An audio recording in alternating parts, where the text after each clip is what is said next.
Saudações a todos os que mais uma vez comparecem a estas nossas reuniões semanais da série Registros sobre Registros. Estamos indo com esta exposição para o número 415 dos registros sobre registro, que é muita coisa, não é? E isso graças ao apoio dos confrades e confreiras da Academia Paranaense de Direito Notarial Registral, bem como o amparo, o patrocínio que também nos concede a ANOREG do Estado do Paraná. Eu quero cumprimentar a todos os integrantes, a diretoria e principalmente ao presidente da ANOREG Paranaense, o Dr. Matheus Araújo Vido da Silva, estendendo esses cumprimentos e agradecimentos também às presidentes que antecederam a esta nova gestão, a doutora Mariana Podenato Martins e a doutora Mônica Dallavec. Porque não fossem elas, nós não teríamos instaurado esta série, hospedado essa série aqui no ambiente da academia e não teríamos dado o prosseguimento que também se teve graças à gestão da doutora Mariana. Então, eu quero agradecer muitíssimo a toda essa gente que colaborou efetivamente, cooperou com cada qual com o seu próprio empenho para que hoje o Paraná ocupasse, a nossa academia tivesse efetivamente esse caráter protagonista na doutrina notarial e registral brasileira. Bom, nós vamos tratando aqui, interrompendo o caminho que estávamos dando às nossas explanações, que era aquela sequência do artigo 167 da Lei de Registros Públicos, lá estão os vários títulos registráveis e averbáveis, para proceder a um resumo, de certo modo, um resumo em parte e, em outra parte, às vezes um pouco mais extenso, porque aqui se incluem alguns comentários, algumas glosas, exatamente da palestra que eu tive a imensa honra e alegria de proferir em Curitiba, no dia 2 de abril, a convite da mesma ANOREG, da Escola da Magistratura do Paraná, fazendo lá num belíssimo salão plenário do Egrégio Tribunal de Justiça do Paraná, ali a presença de vários desembargadores. Aquilo foi efetivamente um motivo de muita honra e, eu confesso, de um certo temor reverencial diante de tanta gente importante que ali se encontrava. Mas, enfim, estou fazendo um resumo disso, um resumo, como eu disse, estendido dessa palestra, não só porque me parece importante divulgar aquilo que se indicou nessa palestra, que foi, na verdade, a aula inaugural, que eu compartilhei com a doutora Mônica Jardim, do curso de pós-graduação ali instalado graças à Escola da Magistratura e à Academia, lá no ambiente judicial do Paraná. Porque a matéria diz respeito é uma iniciação, é verdade, mas uma iniciação à teoria do relacionamento entre a técnica e as atividades extrajudiciais. O objetivo é saber, teoricamente, sem, portanto, as pressões pessoais, particulares, e até mesmo uma certa pressão econômica que possa eventualmente emanar dos interessados na atividade empresarial da tecnologia, como devemos considerar esse relacionamento, o que é de quem, o que é da técnica e o que é propriamente da atividade prudencial dos notários e registradores, não é?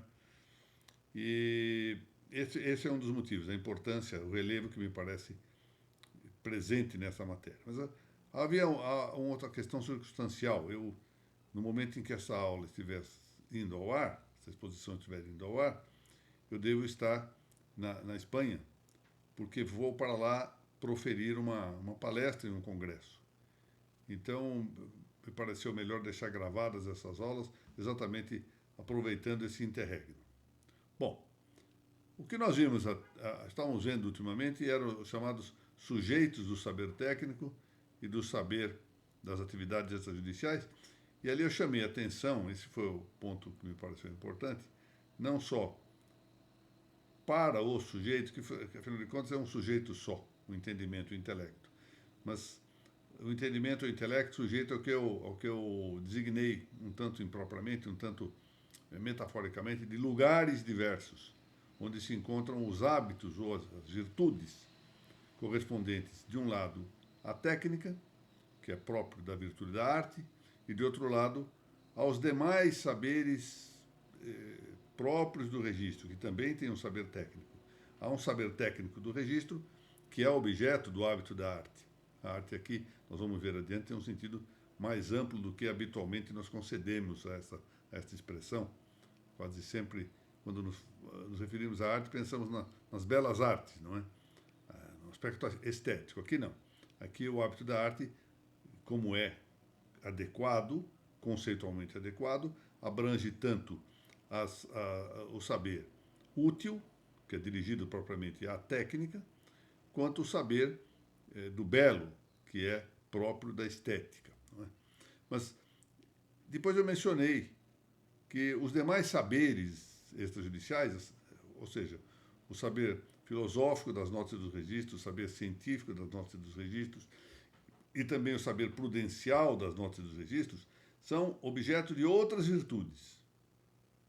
Isto é, da sabedoria, da ciência e da prudência. Todas também com o sujeito no entendimento, mas em lugares, eu volto a dizer, usando uma expressão metafórica, diversos do entendimento. E esses lugares melhor se entenderiam como uma diversa luminosidade que se projeta sobre o objeto.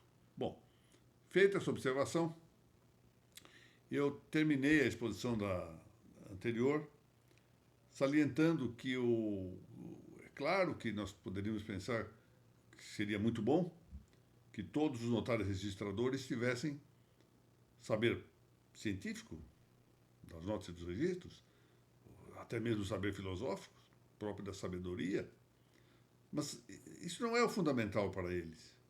Aliás, na minha experiência judicante, desde 1984, convivendo com muitos notários e registradores, eu tive a ocasião de ver excelentes notários e registradores que, no entanto, não conheciam muito bem a doutrina, mas sabiam muito bem da sua função. Decidiam com muito acerto, eram bons gestores dos cartórios, dedicados a resolver os problemas. Vi também alguns bons doutrinadores, que eram bons notários e bons registradores também. Mas também vi doutrinadores que não eram bons notários e bons registradores, ou seja, detinham o saber científico, mas não sabiam aplicá-lo na prática, não eram prudentes na sua atividade, não eram propriamente jurisprudentes. Então, o que é, sim, necessário para o notário registrador é o domínio do saber prudencial. Saber é aquilo, savoir-faire, como dizem os franceses. Mas vamos avançar aqui. Se for possível que os notários registradores tenham também saber doutrinário, tenham também, portanto, saber científico e até mesmo filosófico das notas dos registros, melhor, que bom. Mas desde que tenham, esse é o ponto, desde que tenham o saber prudencial, que é o mais importante para a sua atividade. Bom, portanto, o que se exige dos tabeliães e dos registradores é o exercício probo de duas funções, uma técnica e outra prudencial, não o exercício científico nem o exercício filosófico. A técnica por quê? Porque é preciso dominar algo que é próprio da arte, ou seja, voltado ao útil. E a prudência, porque é o fundamental da sua decisão. Eu queria aqui fazer um parêntese para mostrar-lhes um exemplo que me parece que vem a calhar. Eu tomo esse exemplo da atividade judicial. Suponhamos um juiz muitíssimo bem preparado, que domine muito bem a doutrina jurídica aplicável a um determinado segmento, seja, por exemplo, um grande especialista em direito tributário. Leu tudo aquilo que podia ler no Brasil a respeito do assunto, é um professor extraordinário, etc, etc.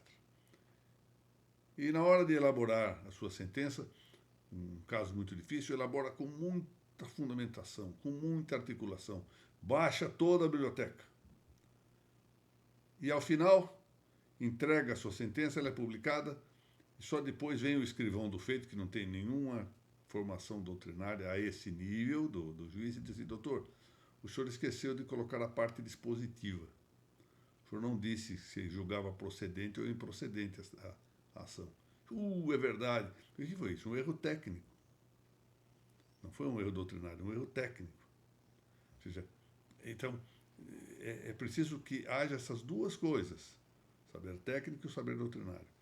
Eu não direi aqui os nomes das pessoas envolvidas, dos grandes juristas envolvidos nesse episódio, mas observe o seguinte: houve já um caso de um ministro do Supremo Tribunal Federal de alto quilate doutrinário que não sabia ser juiz, não conseguia ser juiz.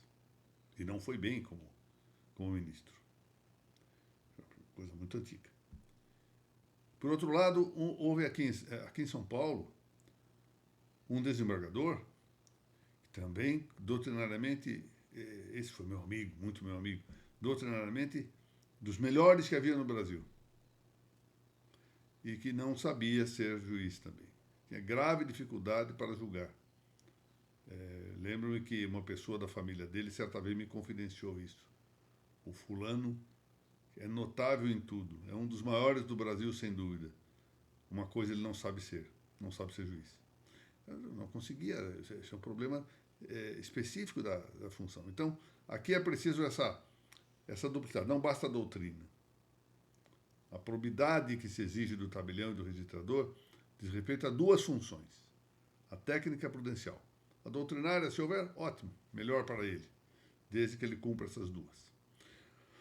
Assim, tratando especificamente da arte notarial, um autor espanhol muito conhecido, um dos maiores notarialistas que houve na história, Rafael Núñez Lagos, cuja obra tem de ser frequentada por aqueles que queiram se dedicar ao estudo sério das notas e dos registros, Núñez Lagos distinguiu, de um lado, a textualização documental, os latinos chamam isso de dictum, e, de outro lado, a adequação do fato, ato ou negócio jurídico, actum. Dictum, textualização documental, literalização. Actum, a adequação do fato, do ato ou negócio jurídico. Por assim dizer, o conteúdo do dictum. Isso está num livro que se encontra com facilidade. É verdade que no que nós chamamos de sebo, não é? Chama-se Hechos y Derechos en el Documento Público. A minha edição é de 1950. Hechos y Derechos en el Documento Público. Penso eu que é possível até mesmo encontrar o texto já na rede informática. Bom, Juan Valerio Guizzolo, a quem já mencionei, que terá sido provavelmente o maior dos estudiosos do direito notarial e um dos maiores civilistas espanhóis do século passado, observou que, com essa passagem de Núñez, o que se punha era o discrimen, a distinção entre, de um lado, as funções técnica, produtora do dictum, e, de outro lado, a função prudencial, designada, então, por Valliet, de maneira menos própria, com o termo prática. Porque a prudencial não diz respeito ao dictum, diz respeito ao actum. Então, estava bem distinguida uma e outra dessas funções. Sem desprezar, longe disso, a importância do saber técnico, não está aqui demasiado, não será aqui custoso, observar que Ronvallier salienta a grande relevância do cavere para o exercício da função notarial. De maneira que confluem na atividade do tabelião, e por igual, de maneira extensiva, do registrador, alguns pontos indicados pelo mesmo Vallier. Isso está no seu livro que eu mencionei ontem, que é um livro impressionante. Não se gasta adjetivos com elogiar o livro Metodologia de la Determinación del Derecho, que foi publicado em 1996, lá em Madrid. Um livro que a gente chama isso de catatal, né? Um livro imenso, com mais de cerca de 1.500 páginas, para ter ideia. Bom, o que é que ele vai ler? Quais são os pontos fundamentais para reconhecermos o caveria, ou seja, a precaução, a previdência e a providência do tabelião e, extensivamente, do registrador? Primeiramente, o conhecimento da matéria objeto da modelação jurídica. Precisa conhecer isso. Segundo, o sentido artístico. Bom, aqui entenda-se, o sentido artístico é o sentido técnico do ato que se pratica. Tem que entender bem como fazer tecnicamente alguma coisa. Terceiro, o conhecimento das regras da arte notarial e da arte registral. E quarto, o grande segredo disso, o savoir-faire do próprio ofício. Essa foi uma coisa que me encantava sempre. Ao começar os estudos nessa área das notas e dos registros, estudava. Estudava, né? Passava ali baixando livros, indo até tarde da noite estudando, levantando cedo para continuar a estudar, procurando meditar, aprender.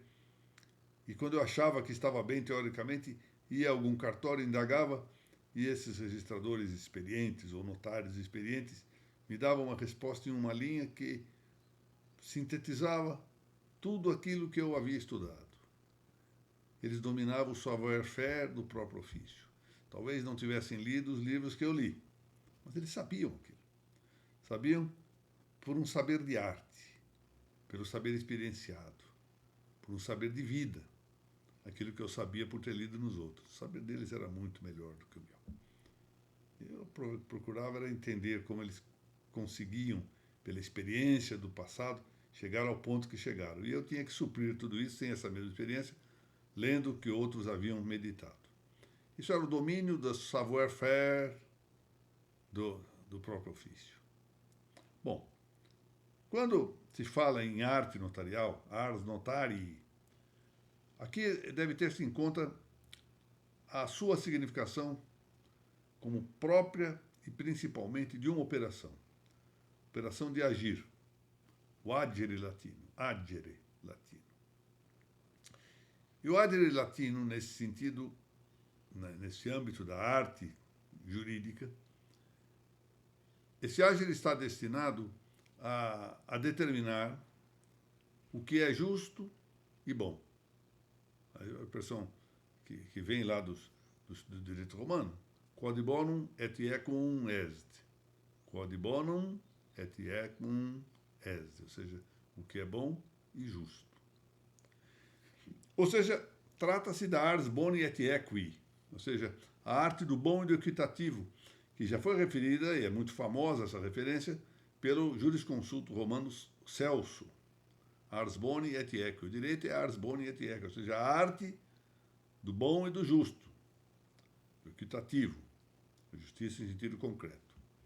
Assim é que a noção mesma de direito, né, o ius, ainda que originariamente tenha sido adotada para significar a coisa justa, uma conhecida observação famosa observação de São Tomás de Aquino nesse sentido, que a primeira imposição do nome ius era para significar a mesma coisa justa, ipsam rem justam, ou seja, a mesma coisa justa, como está na frase de São Tomás, e aí em posição de acusativo. Né?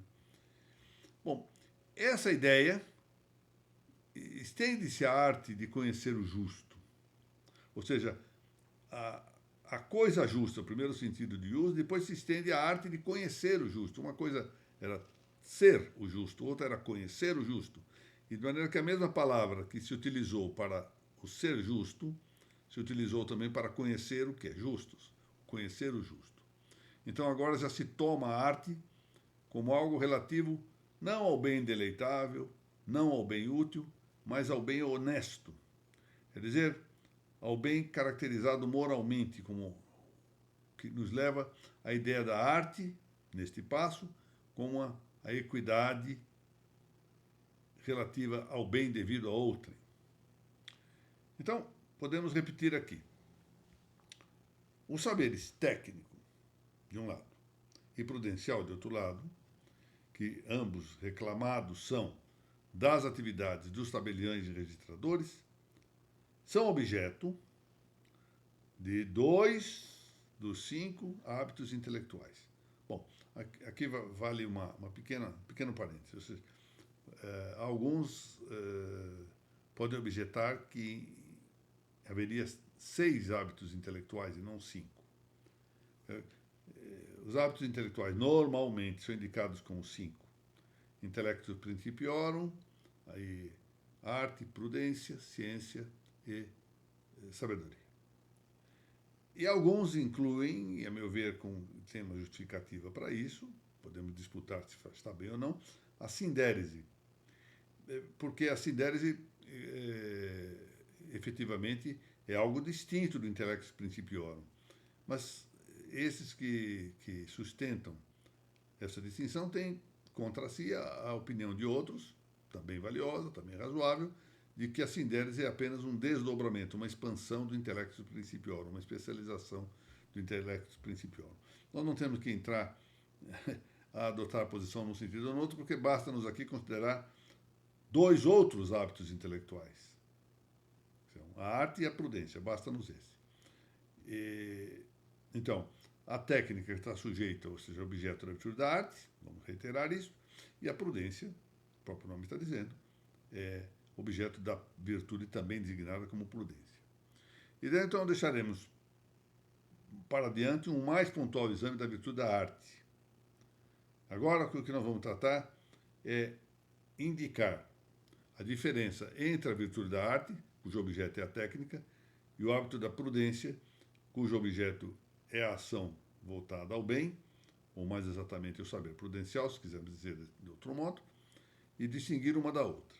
Bom, o hábito da arte é uma virtude intelectual, tanto quanto é a prudência, mas é uma virtude intelectual formal e materialmente, ao passo que a prudência é uma virtude formalmente intelectual, ou seja, o seu sujeito é o entendimento, tanto quanto é, já o disse, a técnica, a arte, mas materialmente a virtude da prudência disse moral. Por quê? Porque o seu objeto material são os atos das muitas virtudes morais. A prudência visa exatamente dirigir essas virtudes morais.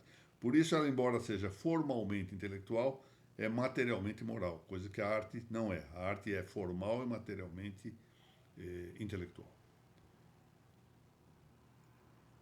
Por importante que o seja, a arte não se conta entre as virtudes cardeais, ou seja, aquelas virtudes consideradas mais relevantes para o conjunto das virtudes, que se comporta à maneira de dobradiças, não é?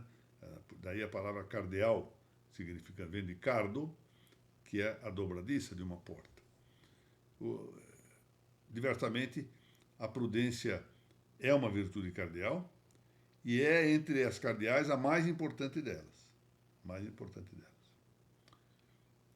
A causa final, ou finalidade da arte, é ou o útil, ou seja, o bem útil, que é próprio da técnica, ou o belo, a arte estética. Então, nós temos 2 finalidades possíveis para a arte. O útil, bem útil, ou o belo. Belo que se define id quodum visum placet, ou seja, aquilo que agrada a ver. Id quod visum placet. Já a causa final da prudência é o bem moral. Especificamente no nosso caso, esse bem é o justo, aquilo que é devido a outra. O próprio da arte é o fazer. Por isso que se diz que a arte está ligada ao facere, ou os gregos falam a palavra poiesis. Daí que a arte seja algo poiético, não poético, poiético. Ligado, portanto, ao facere. O próprio da arte é produzir um artefato. Já o próprio da prudência é o agir, agere. Daí vem que a arte seja transcendente, porque ela sempre produz um artefato, ela é produtiva, ao passo em que a prudência é imanente, permanece interna. Ou seja, outra coisa é a exteriorização de um ato que foi imperado pela prudência, mas a prudência é imanente, é uma virtude imanente, não é produtiva. Bom, dito isso, podemos iniciar agora a análise do conceito de técnica. Parar um pouco a mente nessa questão, nessa noção. Que é técnica? Um consagrado, muito consagrado escritor colombiano, Nicolás Gómez Dávila, um bom autor, interessantíssimo autor. Ele era conhecido porque tinha um estilo de impactação no manejo das palavras. Impactava. Ele é um desses autores que escrevem de maneira aforística, pensamento truncado, né? Exemplo de Pascal, por exemplo. E ele diz, em um dos seus livros, que os 3 inimigos do homem são o demônio, o Estado e a técnica. Isso ele diz num livro chamado Escolhos a um Texto Implícito. Talvez seja o mais importante dos livros de Gomes Dávila. Então, diz ele, os 3 inimigos do homem são o demônio, o Estado e a técnica. Bom, nós possivelmente possamos distinguir aí. Pode dizer-se que é absoluta a inimizade do demônio em relação aos homens. Ou seja, ainda que para aqueles que não têm fé, a mera conjectura da existência do demônio mostra que o demônio há de ser um inimigo do homem, e inimigo absoluto. Essa é a função do demônio, ser inimigo do homem, por ser inimigo de Deus. Quanto ao Estado e à técnica, entretanto, o demônio, a inimizade é absoluta. Mas quanto ao Estado e à técnica, é possível conceder que a inimizade a que se refere Gomes Dávila seja somente relativa. Se nós pensarmos, por exemplo, em Hiroshima, em Nagasaki, em Chernobyl, é muito fácil compreender a possibilidade de todo lastimável, de dissociarem-se a técnica e a ética. Não foi exatamente esse o problema. Técnica havia, mas ética não. Então elas são dissociáveis. Portanto, pode haver uma inimizade entre elas. Quanto ao Estado, se nós passarmos em revista, ainda que de maneira ligeira, a história dos Estados totalitários do século XX, nunca tinha ocorrido antes na história da humanidade Estados totalitários. Eles surgem no século XX. Esses Estados totalitários do século XX e muitos estados desta nossa centúria, século XXI, nos dão sinais bastantes para ilustrarmos acerca da eventualidade do divórcio da técnica em relação à lei natural. Não há dúvida disso. Bom, se não se pode recusar o fato da mala techné, ou seja, da má técnica, do mau uso da técnica, nós não podemos esquivar-nos de entender que a técnica sempre foi um dos fatores da constituição da cidade humana. Se nós vamos apanhar, por exemplo, esse livro magnífico de Lewis Mumford, que eu mencionei na exposição da semana passada, que foi ao ar na semana passada, A Cidade na História, uma tradução, uma edição salvo engano, da Mestre Ju, um livro imenso, mas muito interessante. Nós vamos ver que Lewis Mumford afirma exatamente que a história da civilização e da cultura do homem é, de algum modo, também a história de suas técnicas. A cidade marcha de conformidade com as suas técnicas. Dessa maneira, a técnica é, portanto, ou quando menos deve ser, uma função cultural, ou seja, é o modo de fazer de uma cultura. Tal a cultura se faz, é assim porque ela tem um modo de fazê-la, esse modo de fazê-la é a técnica. Essa é uma observação de um grande autor brasileiro, morto há alguns anos, professor Heraldo Barbuí. Heraldo Barbuí, um filósofo, na verdade, e tinha tem uma obra magnífica sobre a técnica. Modo de fazer. Técnica é um modo de fazer de uma cultura. E em dadas situações, é verdade, por lástima, nós temos de advertir que haja nisso uma inversão.